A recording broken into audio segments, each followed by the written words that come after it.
Vote গ্রহণ শুরু হয়েছে। এই ধরনের একটা দিনের জন্য বাংলাদেশের সকল নাগরিকরা বসেছিল। আজকে আমি শ্রদ্ধার সাথে স্মরণ করছি জুলাই বিপ্লবের সকল শহীদদের, যাদের আত্মত্যাগের মাধ্যমে আজকে আমরা আজাদি পেয়েছি, চমৎকার একটি গণতান্ত্রিক বাংলাদেশ পেয়েছি।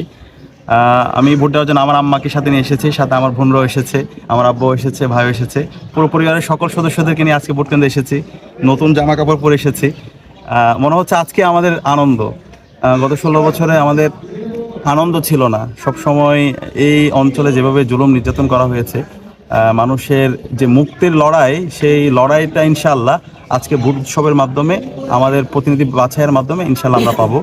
তো দেশবাসীর কাছে আমরা বার্তা হলো, আপনারা সবাই ভোট কেন্দ্রে আসেন, পছন্দের প্রার্থীকে ভোট দেন। ইনসাফের পক্ষে যারা প্রতিনিধিত্ব করে, যারা সত্যের কথা বলেছে, যারা জুলাইয়ের আকাঙ্ক্ষাকে ধারণ করে, যারা সংস্কারের পক্ষে, এবং যারা চাঁদাবাজি, টেন্ডারবাজি, সন্ত্রাস, রাহাজানির বিরুদ্ধে যারা জিরো টলারেন্স ঘোষণা করেছে।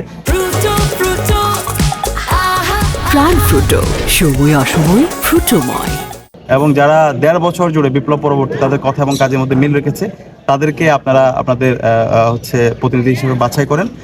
আর অবশ্য গণভোটে হাঁ দিবেন। এ হাঁ মানে হলো ইনসাফ, এ হাঁ মানে হলো শহীদ ওসমান হাদি হত্যার বিচার, এ হাঁ মানে হলো ভারতীয় আধিপত্যবাদের বিরুদ্ধে আগ্রাসনের বিরুদ্ধে লড়াই সংগ্রাম জারি রাখা। তো আলহামদুলিল্লাহ আমি ইতিমধ্যে আমার ভোট সম্পন্ন করেছি। প্রথম যে শিলটা দিয়েছি সেটা হচ্ছে গণভোটে হাঁ, আর দ্বিতীয় শিলটা দিয়েছি ইনসাফের পক্ষে, দাঁড়িপাল্লার পক্ষে। তো ইনশাআল্লাহ যে 4 কোটি তরুণরা আছে এবং বাংলাদেশের এবার যে 12 কোটি ভোটাররা আছে, তারা অবশ্যই ভোট কেন্দ্রে আসবে। সর্বোচ্চ সংখ্যক ভোট কাস্ট হওয়ার মাধ্যমে একটি অবাধ, সুষ্ঠু এবং নিরপেক্ষ নির্বাচন হবে, এবং এর মাধ্যমে যারাই নির্বাচিত হবে ইনশাআল্লাহ আশা করছি তারাই আগামীর বাংলাদেশে, তারা শাসক হবে না, তারা প্রত্যেকে একজন সেবক হবে। জনগণের যে অধিকার, গত 55 বছর জুড়ে এই অঞ্চলের মানুষের যে আকাঙ্ক্ষা, সেই আকাঙ্ক্ষার আলোকে একটা বৈষম্যহীন ইনসাফ ভিত্তিক বাংলাদেশ বিনির্মাণ করবে ইনশাআল্লাহ।